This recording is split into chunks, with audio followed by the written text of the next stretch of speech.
All right, we're back. We're back. Yes. Um, Great show today. We got Coach Suri on from Hasbrouck Heights. He was at Westwood where he won the state championship. I think maybe multiple state championships. Definitely, dude. They win every Yeah, year, for God's yeah. sakes. I feel like they're in a mix. There's a group two, right? Yeah. Like literally every single That year. Cardinal is Like always in the finals, dude. Just it's it's always there. like 1999. They were in like the mix all the time. Here we But go. um, but we're gonna talk to Coach, fantastic coach. He's the new head coach at Hasbrook Heights, storied program. Very. I mean, since the I want to say the '60s. I'm going back You're a close. long It's time. got to be close, man. La I'm telling you, Barbiera was they the are head always. head coach that had built the tradition there, and the only reason I know that is because I'm from Saddlebrook, and there's been a lot of battles over the years. I And then can't when I believe went you over even to allowed this to happen. yeah, and then when I went over to Palisades Park, we were to Stinkerville for a long time, and they used to just smack us. And then we got really good, and we pulled one of the greatest upsets, which threw our whole league into a tizzy. That was the year we went to the state finals. And then next year they got revenge, and with what was the de facto league championship game, both teams were 7-0, and we had this offense that was averaging like 40 points a game. Shut Well, down. they were averaging like 40 points a game too. So it was, I think, That's Bear was the awesome. OC, and they Good beat us in stuff. like a shootout. But let's bring on Coach. Coach, welcome to the podcast. Great to have you on. Oh, thanks for having me. I really Pumped, appreciate it. coach. Uh, Hasbrook Heights, storied program, at one of the best small school programs in the whole state of New Jersey. I mean, Absolutely.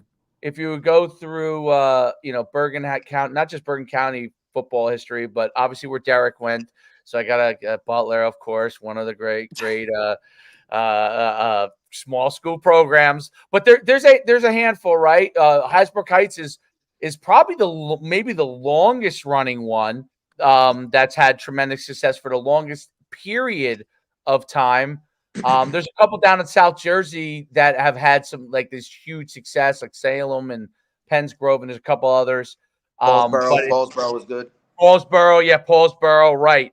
And Hasbrook Heights is in the same breath with them. What is it like getting the opportunity to take over the program at Hasbrook Heights? You know what? It's been awesome. I still wake up every day and I'm a little bit shocked that I'm in this position right now. Hasbrook Heights is the winningest program in all levels, in all groups in North Jersey. They started playing football in 1902, Yeah. and it's funny because Rutherford right now is right behind them at number 2, I think, and they're only Okay. a handful of wins away. But this program dates back to a long time ago, 1902. They started playing under the lights in like 1946, I believe. It was the first field with lights, Depkin. They used to play at like 8 o'clock at night in the 40s, and this place used to be packed. I've seen some still shots, black and white still shots of this place packed. Crazy. So cool. That's what made Heights famous. Yeah. Was when they went to the night games. They were the very first program to do It was that. the only show in town. Yeah. Yeah, they used to play at 8 p.m. How about that? The ads today wouldn't be happy about that. Hell no. Trainers either. I gotta stay till 8. What? Wait a minute, 11 o'clock. I get home at 11 o'clock. What is That's all that right. about? You know? Oh That my! place would still be packed, still be bumping. It's just a Oh, storied tradition. You're in a great spot. You know what I mean? Coming from a great spot as well. So talk about kind of what went into that decision. I've said this, I've been through this a couple times now, and I say that like Westwood really made this possible for me. So I owe them a great deal of admiration. Just I'm so blessed to have come from Westwood. And before Westwood, I coached with Coach Cutlars for a long time. It's You another know, good one, dude. yeah. Like that's a good it's not. So were you at Beckton too, or? I was at Beck. So yeah, so I started coaching in 2000 in 2003. This is my 20th year. I have 1 year off in the last Okay. 20 years. So I started coaching right out of college. Coach De Palma hired me at Yeah. Rutherford. he had just gotten the Rutherford job, and Yep. he was rebuilding that program. Yep. And I was blessed that year, my first year coaching. Damn And right. I remember this so vividly. Him telling me we're sitting at Becton, we're playing West Essex in a state championship. We're 11-0, and he said, "Don't get used to this because this isn't the way it normally is. You haven't lost the game yet as a head coach or as an assistant involved with the football program." 100%. And we're sitting there. It was a Tuesday or Wednesday afternoon. I remember because we had snow that weekend, and they ended up moving the game from Giant Stadium to Becton. They had just gotten that beautiful new field, Yep.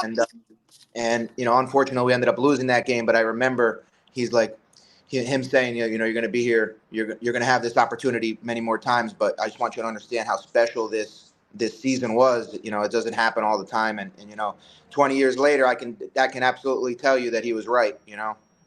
Yeah, and I can attest to it because I played right after your game and I lost too. So goddamn, here we go. So you know what I mean? Like it was just a bad day for both of us, buddy. But Yeah. And you had a hell of a team that year, right? Ryan was the quarterback, right? Like Sean, that was yeah. a good. Yeah, Sean you got was a a good stud. group of dudes. Murphy, like that was a good crew, and I've been fortunate enough to know Coach DePalma, and he's spot on because Yeah. I've had coaches that have literally said the same thing, like savor this because this doesn't happen all the time. Yeah. And from there I went. Roger got the Becton job, and I went over to Becton. I was with him there for 3 or 4 years, and then things just didn't work out teaching wise for him there. So he ended up taking a job in Morris County, and Yep. I was like, you know what, screw it. Like I'm just gonna go. It used to be an hour and an hour plus ride home. I remember I was actually working down in Trenton at the time. And I would get out of work at 2, and I drive up like one of these highways. It was either like 21 or 22 on the west side of New Jersey. It would shoot me all the way up to Morris County. Take me like an hour and 20 minutes to get to practice, and then an hour and 20 minutes to get home. And I stayed there with him for 2 years, and we brought them to their first playoff appearance in I want to say it was like 14 or 15 years. And then after that season, after the second season, he got the Wayne Valley job, and I was there with him until the year we lost to Wayne Hills in the final in that crazy game, or maybe the next yeah. Nice. What was that? That was 2017, I think. Yeah, I Yep. want to say it was. Was six? It was The 16th season. It was the 16. 16th season. Yeah, and then my Right, son right, was right. born. Yep. My 17 son was graduation. Yeah. my son was born a couple years later. I mean, a couple of weeks later. He was actually born on Christmas Eve, and then I took the next year off, and then I ended up, coaching with my buddies at Westwood. Those guys were, under, then Coach Hard was the head coach there, but they had Bobby Guy and Amir Saddah was there, who I coached with before, and my wife was actually working at Westwood, so it was just the right fit. I'd bring my son. I'd bring my son up right after school, and then she'd kind of take him home. It was like a really great setup for me.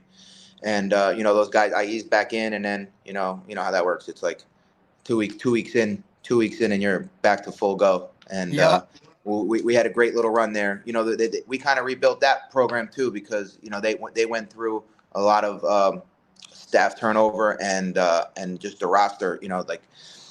Those guys lose a lot of kids to the Catholic schools. People don't know it, but like Westwood is like a haven, and absolutely. Those Catholic schools, if I went down the list, you wouldn't believe the guys that are on these rosters, and they still that's why that's a special place. They still continue to win. They have the guys, they have the structure in place over there. They have a great athletic director who gives them everything they need. They're not wanting anything. They have everything they need to be successful, and then they do a great job. And back to what you were saying about those special days. I remember the last 2 years when we were on that crazy run. We only lost to Caldwell the year before in the state semi. We had already won the league, the section. We had already won the section, the North One section. Now now it goes another week.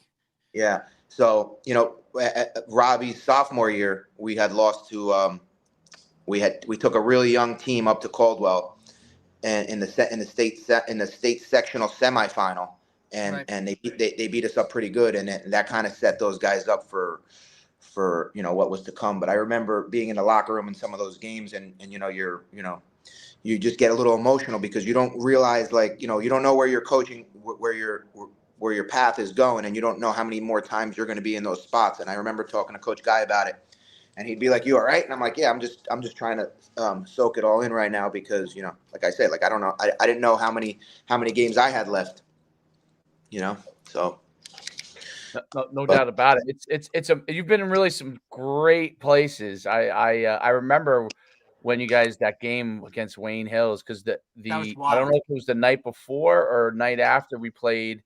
That's where we lost to Riverdale in overtime. I was at Old Japan, Okay, and we lost in that game in overtime. Where that was the night. That was the night before. that was the night before. Okay, you guys played the next night. Yeah. It was crazy weekend, like overtime games and stuff. It was unbelievable. What has been some of the challenges that you faced in just a short time that you've been taking over? Things that you're looking to rework, redo, enhance, type of thing. You know what? It's been awesome here. Like, obviously I have my ways of doing things, and I feel like, just from an organizational standpoint, that was my biggest challenge, was getting everything organized and running in a manner which I felt comfortable, and I thought we would be, obviously heading in the right direction. But like it's the infrastructure was here. The kids Right. worked hard. Like, I didn't have to walk into the weight room and get them to show up. I didn't have to get them to work hard. I just had to get the right program on the board for them to do, and they kind of like ran away with it. The leadership has been great. We don't have many seniors this year on the team. I think we have 6 or 7, and I want to say three of them have varsity playing experience. So we're relatively young. We're starting about 3 or 4 sophomores on each side of the ball. We have a pretty good junior class, but like I said, like the senior class, they're not that experienced. Obviously we have the two big guys up front Which always helps, that's for sure, especially Group 1 ball when you can have some big dudes up front. yeah, That with a little bit of experience, that's important.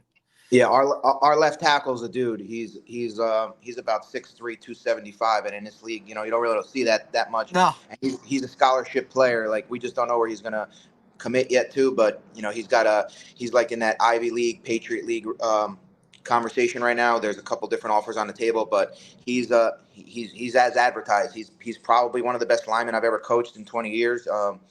He's physical. He could run. We do a lot of different things. We pull everybody at some point, and this kid can move. That's Oscar. Is that Oscar? Or? Yeah, Oscar Solis. Yeah, so he's a dude, man. He's as advertised too. The kid works hard. He's had a tremendous year in the weight room, and like I say to most of these guys, like, they're just scratching the surface. Like, his best days are, when he's 21 years old, walking around on a college campus somewhere. He's going to be an absolute animal, and you have a track star too, right? Yeah. Don't you have a tremendous 100-meter guy no, on your team? We have a bunch of, this is another point I'd like to make. At every other school I've been to, there's always this, like, back and forth with kids playing other sports. Like, Hasbrouck Heights has a great setup because they have a great track program, right? Coach Brady does an amazing job. He's and the best. If you come down here in the spring, they have 100, they have 80 kids running around the track, and then they have 20, 30 kids throwing in the pits.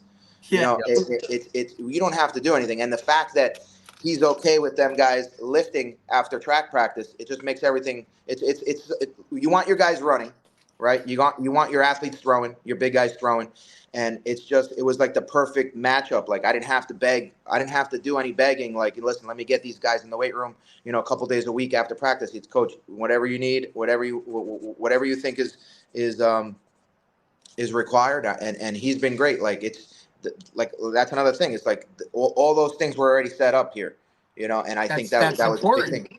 Brady is tremendous. Brady's a tremendous asset. I mean, he's obviously has a great track program, but he was a heights guy. He He played for Jeff Kresh. He was a football player, you know, so he gets it. He understands. Absolutely. And I pick his head from a head coaching standpoint. You know, it's like, this is my first time running an entire program, and this guy's been doing it for 20 plus years, you know. So just from that standpoint, he's been a real big help for me, and I really appreciate him. It's a huge asset. That is awesome. What's your schedule like this year? Our schedule, we open up Friday night versus New Milford. You know, they got a brand new coach, so it hasn't been been the perfect setting getting ready for those guys.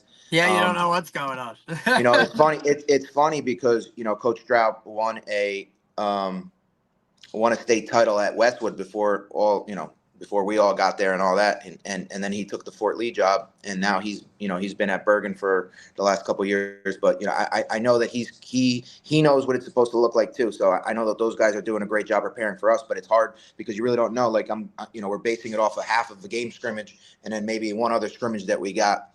Right. So it's a little bit of an unknown, but I think it's going to be a great football game Friday night. I know those guys are going to be ready, and we're just looking forward to getting on the field. It's been a long 3 weeks of camp and kind of going through the same practice schedule, and you know, the kids are ready. You know, we are healthy with that. That is the one great thing. We're ready to go. So, and then after New Milford, we have Hawthorne at home, who Hawthorne obviously came in here last year, and they're big. They're good. They're good. And the Hawthorne actually ended Heights' season last year in the semifinal. And then from there we go. I think we're playing that next Saturday at Saddlebrook because their lights aren't ready. They were supposed to play Friday night, but I don't think that their new field is ready yet. Par for the course. Saddlebrook has lights now? They got lights or they're getting lights and turf. So. Oh my God. Look at how far out of the loop you are. That's how far. I mean, I live out the I'm not really I'm not sure exactly the details, but I know that they're getting it, or the field is getting done right now, and it might not be ready. I'm not really sure. And in the first game, New Milford, it's Coach Stroud that's taken over there. There used to be who was at Westwood, and he was with Coach G. Coach, he was with him as an assistant. Then he took over for him, and he he won it. Yes, Gambardella. I think he took over after Gambardella. He was with Gambardella. Yep. He was with Gambardella. And then he's been at Bergen with Vito for the last couple of years, though. Right. Coach Travis. And he's then gonna run the ball. he's gonna run the ball. We just don't know exactly how he's gonna try to do it. That's right. Then from Saddlebrook we have Derek's boys coming to town, and okay. I've seen them a couple times already. I saw their game scrimmage. They are as advertised. They are, they're pretty good, dude. They're pretty good. They are the real deal. So, hopefully we can just stay healthy and get to a point where we can give them a ball game. How's the feeder program still at Hasbrouck Heights? It's storied history of having a tremendous feeder program. It's thriving. Those guys have a lot of continuity. I'm pretty sure that I know on the junior level, those guys have been the same coaches for 25 plus years. Right. And then it's pretty much the same guys. So the guys that coach the 8th grade team and the guys that coach the 2nd or the 3rd and 4th grade team, at some point in the last 10 years, they switched, but it's been the same guys in the program.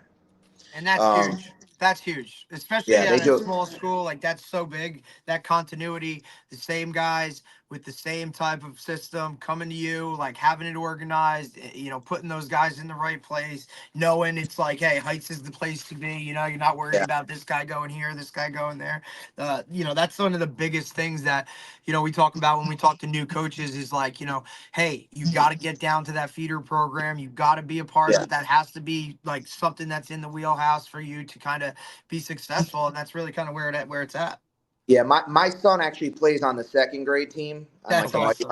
The first year in pads, and I help out a little bit down there, but I'm always down at the field. You know how the setup is. So my office is in that field house, and all I have to do is literally walk out, after practice, and I have everybody at my fingertips where, I don't have to really run around. You don't have to go anywhere, They see me down here. I usually get that text from my wife around 7 o'clock. Where are you? Yeah. and are you coming home? And it's just been great. I literally live up the block. I could walk from Depkin home in about 5 minutes. Oh, That's that's awesome. fantastic. That's great too. On that Yeah. fourth grade team, you got two twins. I play. I don't know if you know Jamar Wilkins, but I know him well. He's a close friend of mine. yeah, Jamar Wilkins played His for kids are great. UConn. The Yeah. twins. Those two are going to be a problem at some point. Yep. So he went to. I played at UConn. He was there. I was probably in grad school when I think he was a freshman. But those kids are going to be. He's a big dude. He's huge. Big He's dude. huge. He's So He's a North Bergen guy. We have an influx of North Bergen moving in over the last couple of years. Is that where you went to school? Did you go to North Bergen? No, I'm from I grew up in Elmwood Park. Okay. Oh, that's the connection about to the Guy family, right? No, that's So the they're from connection. Fairlawn or something. Yeah, so they're all from Fairlawn. I grew up in Elmwood Park, which is right next to each other. But I knew those guys growing up, and then Coach De Palma coached me at Elmwood Park. That was his first head coaching job. Okay, that's interesting. There's always a link, brother. It's always a link. That is really, really interesting. So what are you? So system wise, are you running a lot of what you ran at Westwood? What are you more running now? Or a mix of everything? Everybody's got a mix of everything now, but I just told our offensive staff this week. I said now it's like it's already Wednesday, so today we were going to kind of we had to make a couple decisions as far as listen, what are we doing the best right now? Because obviously that was the hardest part that you asked before. What the hardest part was installing all these different little nuances. Like we like to pride ourselves on. I say it all the time. It's like the same girl, different dress. Like we don't have that many concepts, but we dress them up a lot of different ways and formations and personnels and stuff like that. And for me, it's like what 3 or 4 personnels are we going to use this week? And moving forward, because I don't have the luxury of the longer, like it's a lot of different formations in the same personnel this year. Right. Whereas far as at Westwood, we would be able to sub guys in and out based on a little bit of the different skill set, and we don't exactly have that. We have the guys, we just don't have of the plethora that we had at Westwood. They probably had 3 or 4 other bodies that be like, oh my God, all right, they're in the big package. You got the 2 tight ends running in the game. Right now, we really don't have. That's part of that. That's a whole, and that's tough. Like you got to figure that out. You got to be able to, like, you know what I mean? Like hey, we got to make the most with what we have, and it might not be a plethora of what it is, but we're going to be really good at what we do. Yeah. We'll dress it up certain ways, but like it's still going to be what we're talking about, Yeah. So that's kind of like that. That's kind of where our emphasis has been right now, is just trying to like hone in the game plan for Friday night. And then, we want to put our guys in position, obviously, to be successful. And I'm not going to ask a 140-pound wide receiver to line up at tight end and down block somebody. So that makes sense. That makes sense a lot. I think that's a good move. No, it's interesting. The personnel thing. In small school, it's like, hey, these are your horses. These are the guys they've got to be able to work. And then these kids can plug some holes where you need it. And then everybody's got to do their job to the best of their ability. And they're going, I'm guessing most of your guys go both ways, or at least some of them go both ways. Yeah. Because I would think more than less. Yeah, I have a thing. Last I think like 2 weeks ago we had a meeting, and I said, listen, there's some guys on the sideline that have to play one way. Like, so absolutely. Like if it's a close, if you have a 2-way player and it's close at one spot, like just if it's even remotely close, I don't care if the guy's a little better. That's both ways. If the other guy's fresh, like. I want him in the game only because I think in the long haul, like, if you're playing a long game, especially in a tough early season game, right. You might not have the just best health wise too. Yeah, no, absolutely. So like we try not having guys sitting on the sidelines that can help us. Like if you're a young guy and you could play one way, if you're ready and especially on defense, if you tackle, you're going to be playing somewhere. So, yeah, that's huge. That's huge. I mean, listen, I can remember, just being when we were at Butler, like it was just, that was part of it, right? Like some of these guys, like it was rare for guys to like, your top end guys were going to go both ways. That was just kind of how it was. but you needed to plug some holes some way, shape, or form. If you could have a guy that literally could come off the bench as like a sophomore and run down on kickoff or play a special team, like any of that stuff, even like if he could be a package guy, like, hey, he can come in for 2-3 plays, get it done. Like, I mean, he doesn't have to make plays. He just has to not make plays, right? Like, go ahead, Coach.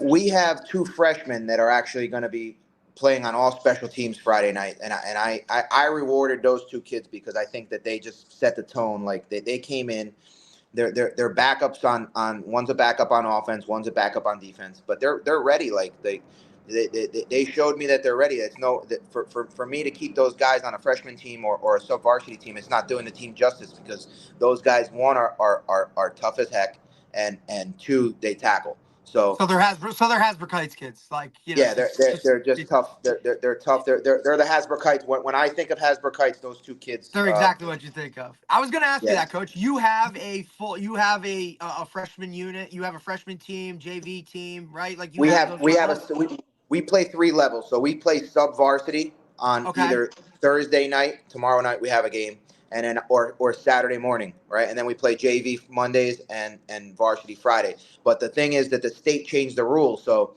I can use Dave, listen to this one now. You can only play 5 quarters in 24 hours, right? Yeah, so like we just set that up. So like those 2 kids I mentioned, right? They will play a quarter in that sub varsity game each, and then they'll be able to play Friday night. They'll be able to go all 4.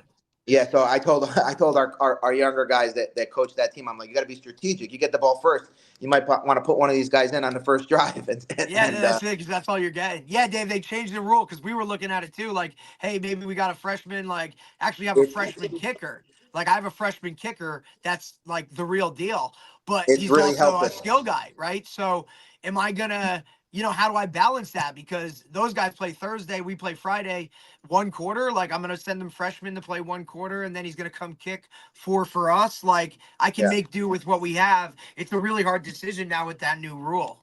It's really helped us. It's really helped the small school, and I think like from a practice standpoint, we practice all together. So we practice 9 through 12. We're in all the sessions. We break up for a little bit of team stuff at the end, but it gives those guys an incentive too. They're on a scout team. They're running around getting beat up all week. It's like, but they might be giving you a better look than some of those older guys that would just be out there kind of just doing whatever. You know what I mean? Like, they get out there, they get excited, they're all jacked up. And we know a scout team is basically how you win games, right? Because that look is pivotal. And especially at a small school, that's the thing. Like, sometimes you see guys going half line just to get good on good.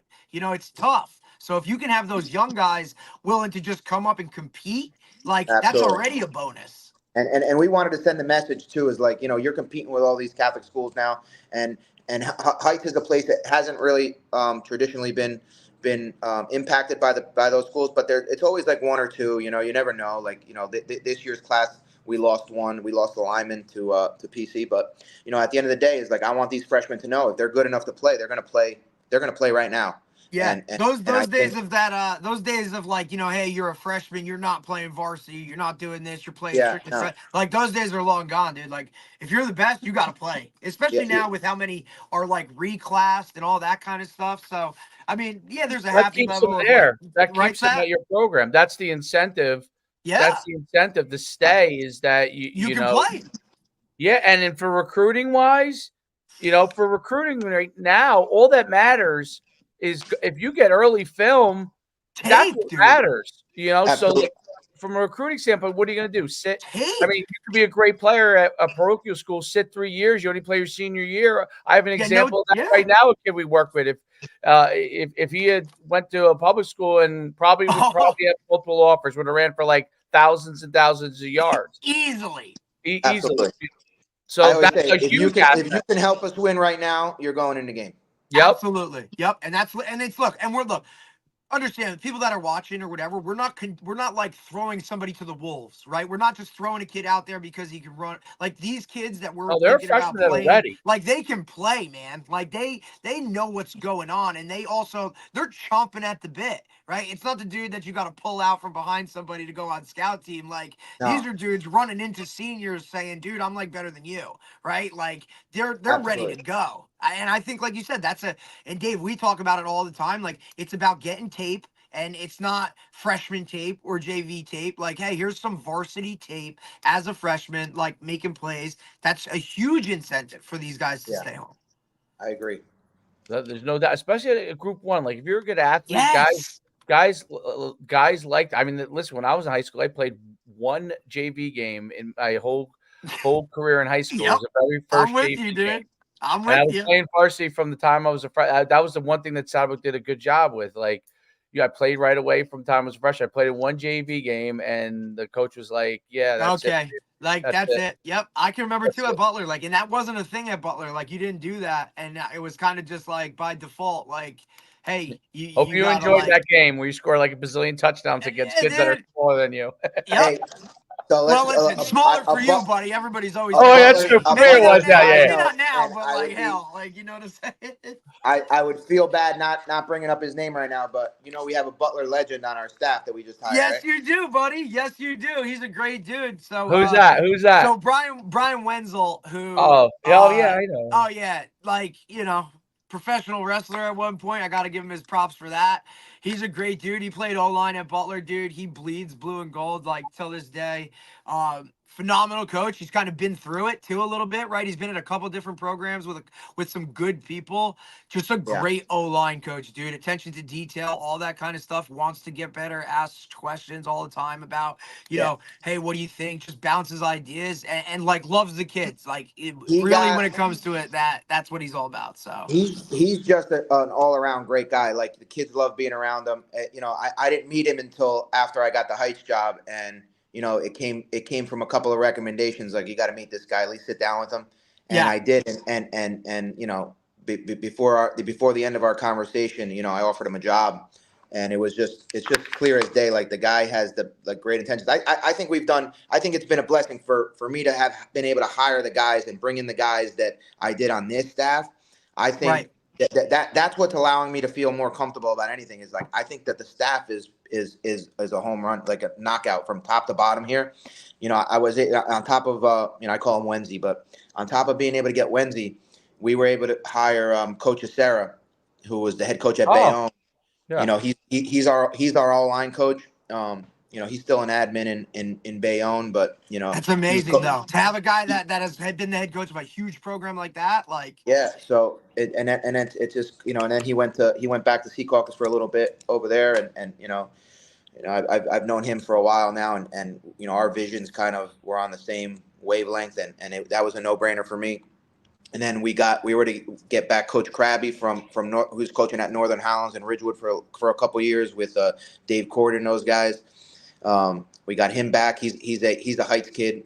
We were able to retain Coach Mansfield and Coach Rocky, who are just mainstays here on defense for years. I think Sean's been here for 10 or 12. He played for Rocky, and then Rocky's been here for about 30 years. So. I think that's so important too. Yeah, That's so phenomenal. there wasn't too much transition on defense, which allowed us to be Right. a little bit. If you can keep, and that's what I'm saying. And some of those guys, like those kids, like they still now they can see, like if those guys sign off on you, right? It's like, hey, like we're good to go, right? Plus you keep Yeah, that continuity, right? Like the same face, the same stuff, like, and then just to surround yourself with good yeah. assistants that all buy in. That's like, man, that's like the recipe to success, because I was able to get Coach D'Amico back too. I don't know if you knew about that one. So Okay. Coach Frank is back Frank on Domingo, staff yeah. coaching our look line. at that, man. He's got coach. He's got them all, coach. He's got them all. These are names. Yeah, these are names I know. Is He's there a lot? name Do dropping. you have a Let's lot of go. alumni come around anymore? Like that used Uh, to always be a big thing with Heights. Like the alumni would come yeah, around. you know what? We do. We do. And I'm the kind of guy, like, I don't trust anybody. So I made it clear to everybody. I just have, That's because you're from like, Elwood Park, hundred Coach. That's because you're percent, from dude. Elwood You've Park. been looking over your That's it. back for I said your whole life, dude. I get increasingly uncomfortable anytime there's faces around that I'm not very familiar with. Closed And practices at Heights now. Yeah. So no, but they've been great. Everybody's been great in town. You know, it doesn't matter where we are. Like even if we're getting a slice of pizza, you know, my wife and I and my kids at a one of the 15 local pizzerias on the boulevard. What's your favorite one on the boulevard? Oh, don't make him do that. He I can't gotta do make him that. do that. I got him. I got He him. can't do that. He's because if he pisses off one, it's over. Or you can pick three. You can pick three. My house is divided a little bit, but we have You better Bella. go with what your wife says, buddy, or you're sleeping in the office. No, he gave me three. I gave him three. I gave him three. Gave you three. He did give you three. We're going Bella and Heights Pizza. Both of those guys are knockouts. You can't go wrong. It's just basically what side of the town are you on? Like what side of the boulevard are you on? And then you got Corleone's. Corleone's on Williams. They make some good sandwiches and pizza too. So there you go. You can't go there wrong. There it is. Donate.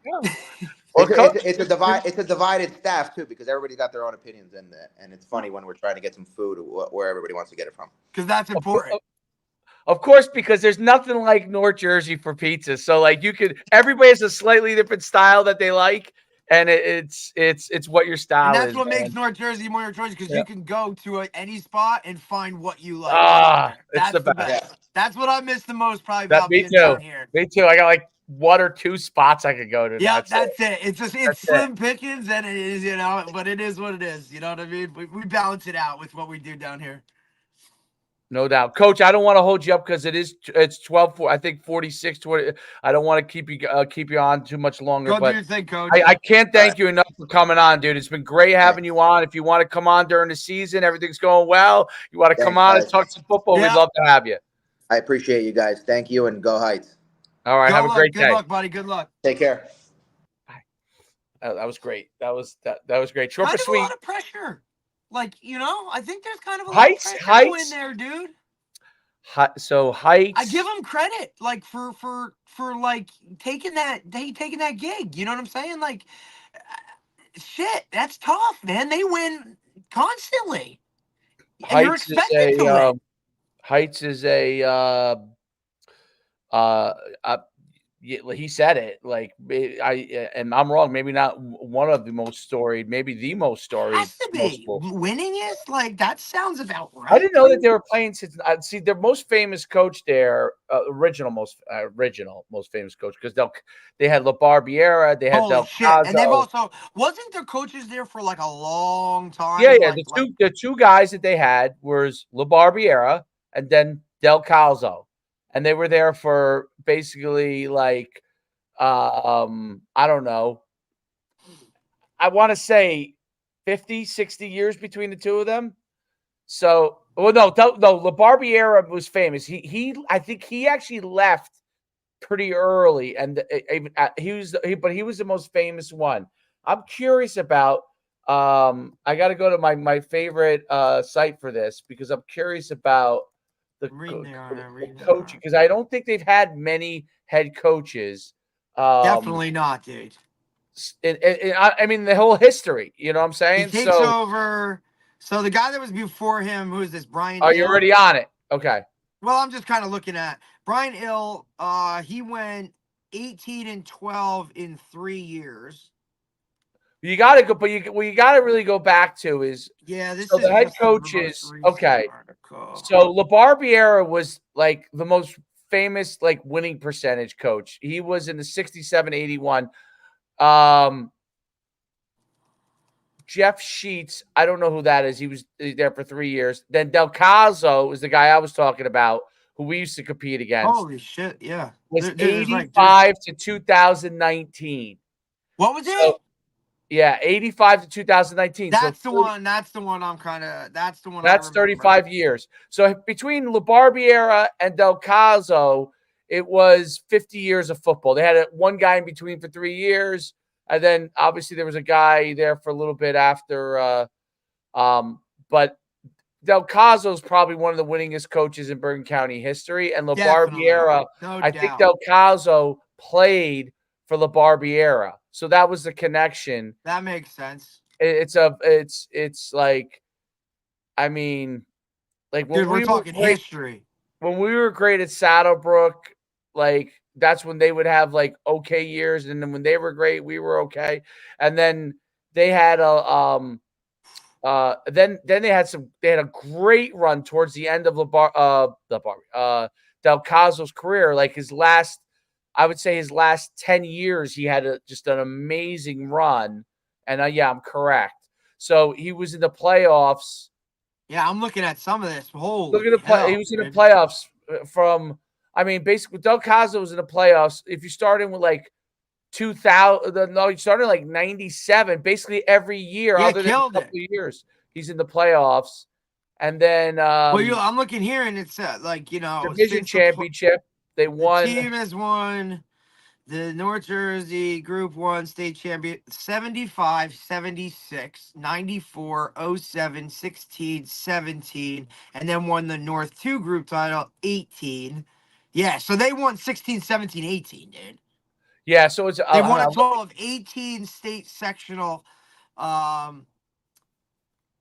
18 state sectional titles, dude. Yeah, it's unbelievable. So, I'm just going back to I remember when I was up. You ready for this one, dude? The team was awarded the North 1 Group 1 sectional title in 1945, 46, 47, 52, 54. Right. Dude, they owned like 54, 55, 62, 64, 68, 69. Like, they've won in every decade. Put it that way.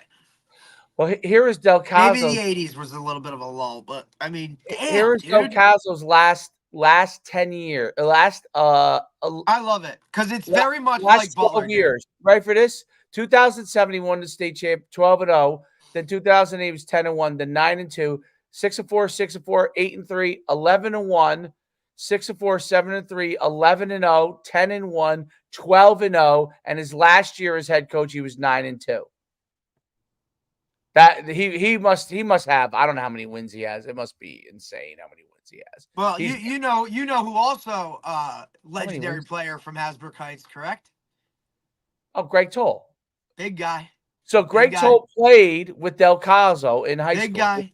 They both played for led by Greg Toll, who would be named first team All Bergen County at running back. They posted a 4.32 score. What about that? I love it. Yeah, so I bet you. Let me see if they have the old league. They usually, let's see. The big guy loved his Hasbrouck Heights, brother. So Frank D'Amico, 98, 99. So he played in 98, 99. I remember that name. I'll tell you what's pretty cool too. Like, even though we're going to talk about Hasbrouck Heights, so for Coach himself, like his first season coaching was my senior year of high school. And I remember that, like that state title game when he had Rutherford, he had Sean Ryan at quarterback. He had Brian Murphy at receiver. He had some studs on that team with Coach DePalma, who is a phenomenal coach, absolute phenomenal coach. His son, DePaul kid, Boston College, right? Like, but he just coached some teams. I was fortunate enough to actually work for him a little bit when I was doing my student teaching at Passaic County Tech, and just a great dude, always down to talk football, have conversations and whatnot. But I can remember that what he's talking about because we were all supposed to play our state championship games on that weekend. Oh, I lost you. Sorry. No, you're good. Like I said, it was like Wednesday morning we played those games, and they were the game before us and had lost. And then, unfortunately enough, that might have made a little bit of a, put a little bit of a chip on his shoulder in coaching wise. That was very interesting. Yeah, Hasbrouck Heights has had a lot of great. Some of these. I remember I worked at camp there, and that field was so cool too. Right off. Yeah, school fields right on 17. Literally right off. Like if I punted one or shanked it, like we're done. Wow, it's interesting. I'm looking at their Hall of Fame or the guys that are on. And you're going. I ran that guy over. No, though they had Scott Slutzker. Okay, when we didn't play against them, I don't think in high school. That's a hell of a name. Well, he was at NFL Hall. It was in the NFL, and he was 6'4" tight end or 6'5", and he went to Iowa. I'll be curious. It'll be interesting to see because I believe Coach Suri is an offensive guy. So I mean, if you're around Roger, for any length of time, you're going to be somewhat of an offensive guy. So I think I've coached against him because he was at you definitely have. Yeah, there's no doubt. Yeah. There's no doubt I coached against him. And listen, that Wayne Valley game he's talking about, that was pure insanity, that game. That was it's amazing you remember that our game was the night before. I don't even remember that we played that game the night before. I can't believe I just remember things when people bring them up. It's like a bolt, like ding. Otherwise, no shot.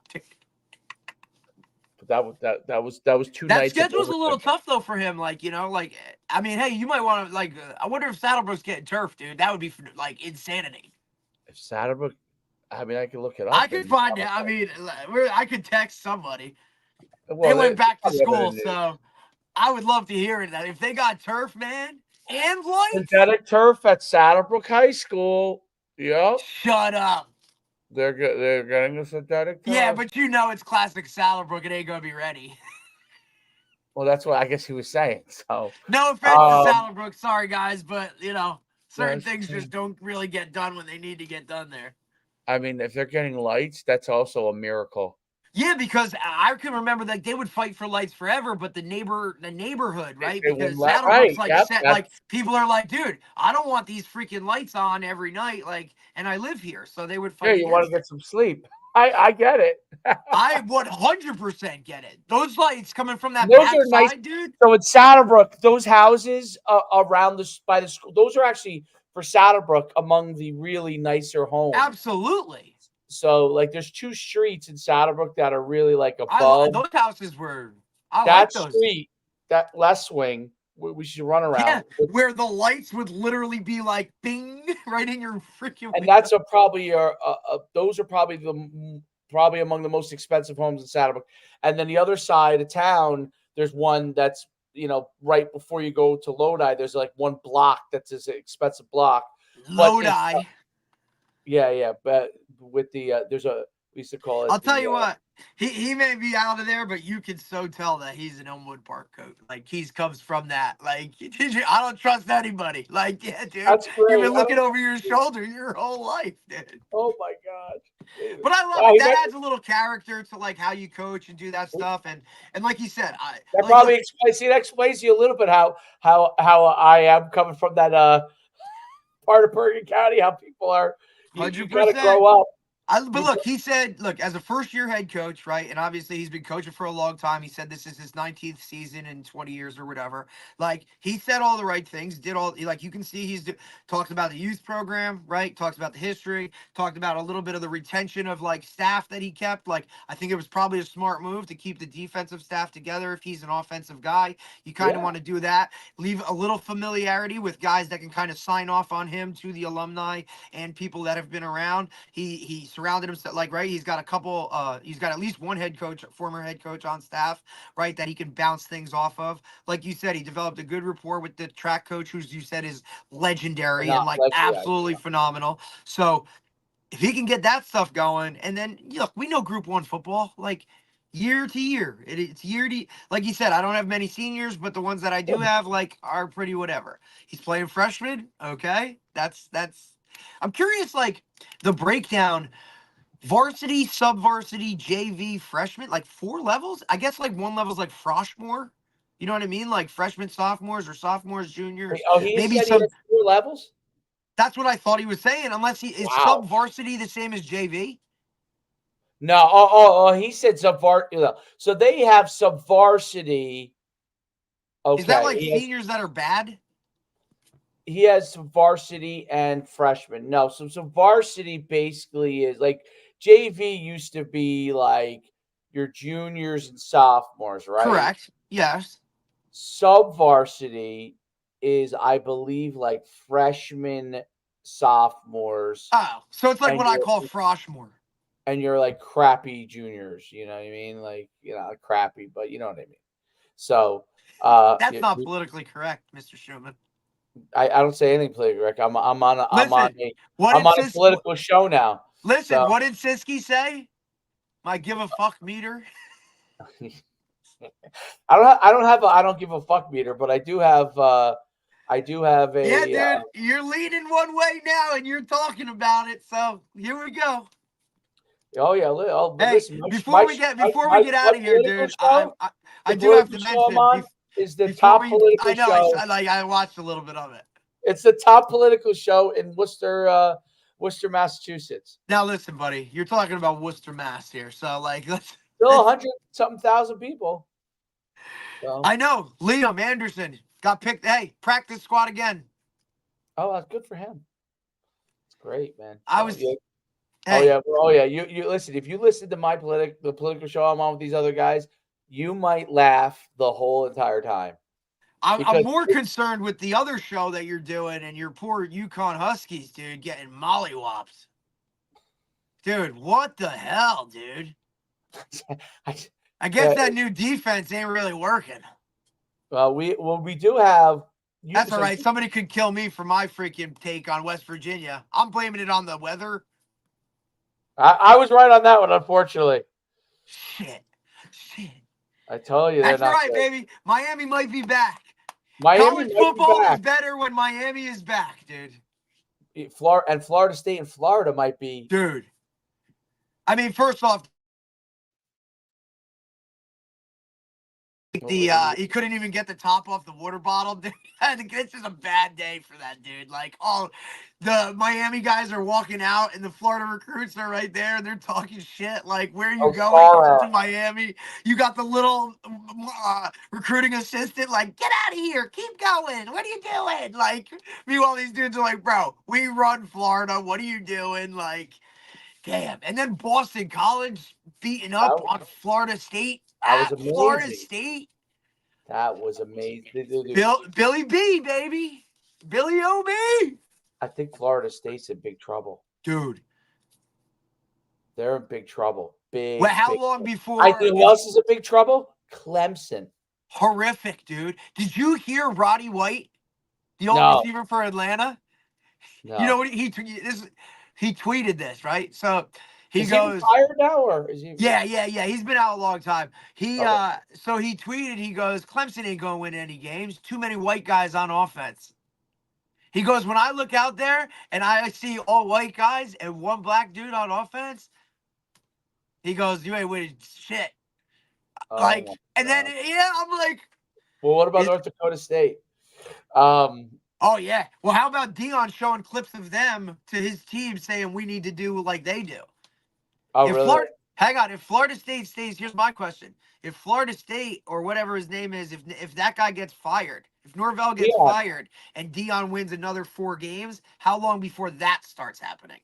Yep. I just said that on that Moneyline show. That is 100% my take. That people will be all over him, especially with Shedeur leaving and stuff like that. Like, I think Dion's season this year will dictate that. 100%. If he does really well and Florida State struggles, I think he's going to be in. Dude, Florida State struggles and he struggles. How about the ACC just being shit? Virginia Tech, dude. Oh, who crushed them? I was shocked by that. Dude, Vanderbilt won. Yes, Vanderbilt. I was like, Virginia Tech must be horrible if Vanderbilt beat them. So bad, man. They must be horrible. That's so bad. Well, Vanderbilt might be better than Florida. Yeah. Maybe. And listen, listen, Florida has the hardest schedule in the country. Does Vandy get to play Florida is the question.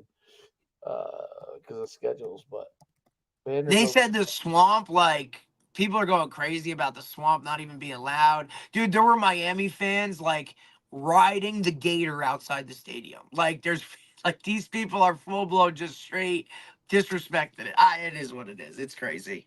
But Vanderbilt could actually be 3-0 going into Missouri. Who could? Vanderbilt. They play Alcorn right now. State. If they did it by the whatever right now, Missouri's in the playoff. How about Brian Kelly losing his shit? I love when he gets mad. I'm not doing a good enough job. And It's like, dude, you're LSU. You should be able to play some defense. But I get it. Like, how Lincoln Riley went out and said, "Look, we sucked on defense last year. We need to do something." So I think Texas smokes Michigan this week. I don't even think it's a game. I think Texas is winning. Yes. Dude, like, I think it's no fault to Michigan. You lose that many guys to the draft, dude. Like, you're going to take a lull. No offense. And you don't have Connor Stallions. Did you watch the show on Connor Stallions? I loved it. I loved every second of it. Did you watch it? It was great. And now he's coaching high school football. He lost 47-7 this week. That's got to be torture. Sorry, dude.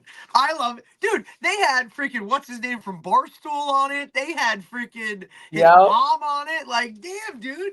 You know what it shows you? Like, everything shows you, for the most part, that you've got to have the best players. It really comes down to that, dude. Like, it. And how many did you get to watch any live games this weekend?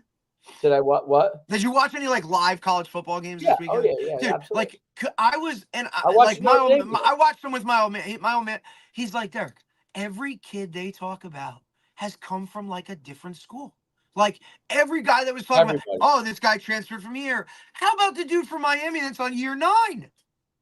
Year what? 9. The tight end that caught the first touchdown for Miami, he's in his 9th year of eligibility.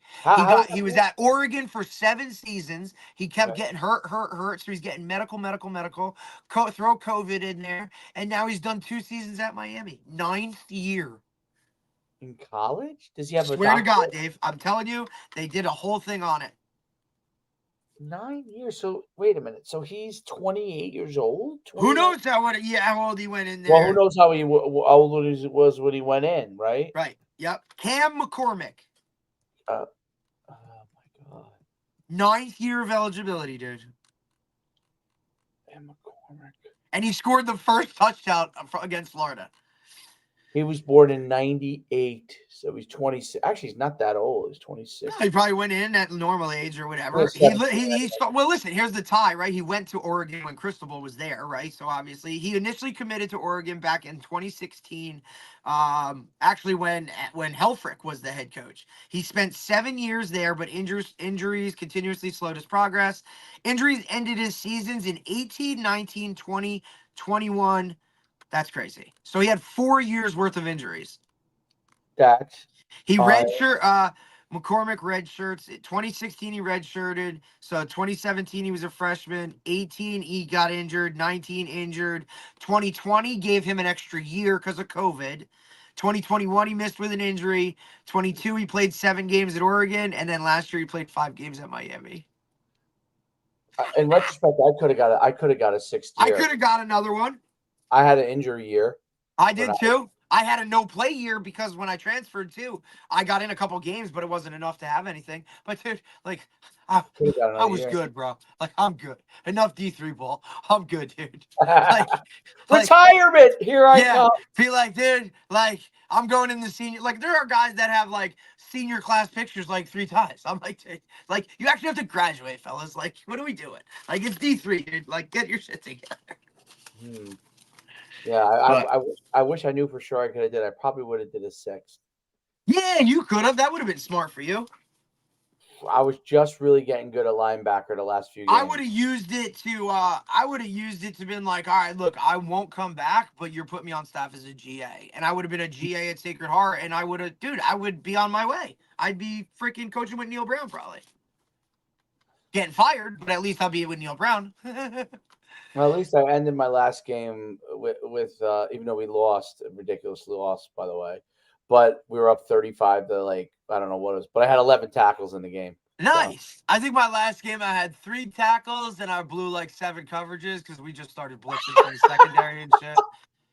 Listen, it was like there were so many seniors on that team and we were winning the game by a lot that like we just started doing shit. Like, we were just doing shit. Like, I'm pretty sure I blitzed the A-gap from safety at one point. And my coach was like, what are you doing? I'm like, I don't know. It's my last game. Like, I'm just doing dumb shit. Well, it's funny you say that because my last game, they taught you all these things. And I just felt like I played looser, dude. Like, I was I just said, you know what? My last game, I'm beating guys in front of me however I can. I'm not like. I'm not getting held to, like, I got to do this. I got to do that. I got to do this. Dude, this is my last time wearing a helmet. Like, it was the most fun I had because I was just playing, man. I was making tackles all over the field because it's amazing. I didn't care. I didn't have to worry about someone telling me on Monday that like, oh, you avoided that guy. I just tried to be an athlete, which I really was. There was like, right, which is what you were anyway. So make sure you wrong arm this guy, or make sure you, because in the old days and probably even when you played too, a lot of the linebackers, D linemen, you did like a 1-for-1 a lot of times. Like you gave yourself that up. sucked. I hated that. That last game, I didn't give myself up for nothing. I was just making plays, and it was a lot more fun. I'll tell you this, and I thought I was a better player, to be honest. I was like, sometimes that's how it works when you play looser, So yeah, sometimes coaching can almost like you overcoach 100%. Sometimes you just gotta let dudes do what they do. I told well, that's because coaches have that whole territorial mentality of this is mine, do it my way, all that kind of stuff. Like I just feel like, dude, like when you have a player that's playing comfortable, like you're good to go. I tell Troy, and then I tell the other quarterbacks this now because they all try to. Troy doesn't do it because I've been throwing him so many times. They just tell him, please just throw the ball. Don't baby the ball. Just throw it. Like sometimes you'll get control of your pace as you correct. start throwing. If you try to pace your throw first, you don't know how hard you can throw, right? So absolutely. I've had other kids that I tell them, if you throw it over the head of the receiver, you throw it too far, okay? Because you just chuck it and you throw it too far. What's the result of the play? And they go, I don't know. I said, incompletion is the result. Yeah, it's not an interception. It's not a turnover. Right. And the other team now has to, and now the other team says, ooh, this kid can throw deep. Like, we better play off. Correct. So I said, if you throw it short, what is the result of the play? Somebody gets mollywopped in an interception. Yep. If you throw the ball short, it's going to be intercepted because your guy's going to get hit. Well, if he somehow catches it, right? If you got it, but I'm saying if you throw it, if you're trying to guide the ball, more than likely you're going to get an interception. Right. To me, I always think you should just let that thing fly. That's always been my philosophy. It's always been like that's going to work for you no matter what. You know what I'm saying? Like, you're just better off doing that than anything else, man. You just get more positive from it. But that's me. No, I agree with you. Let it fly. And then a coach can always tell you, okay, you know what? You let it fly, right? Now, when you let it fly, instead of throwing it 100 miles an hour, you want to put it to the receiver's head, aiming point. Okay. You want to, like I said, it's literally what I'm teaching, like our JV quarterback. Like, dude, like this is his literally like he's only been, this is his second year in pads, right? But he knows how to so now you're trying to teach him to read things and throw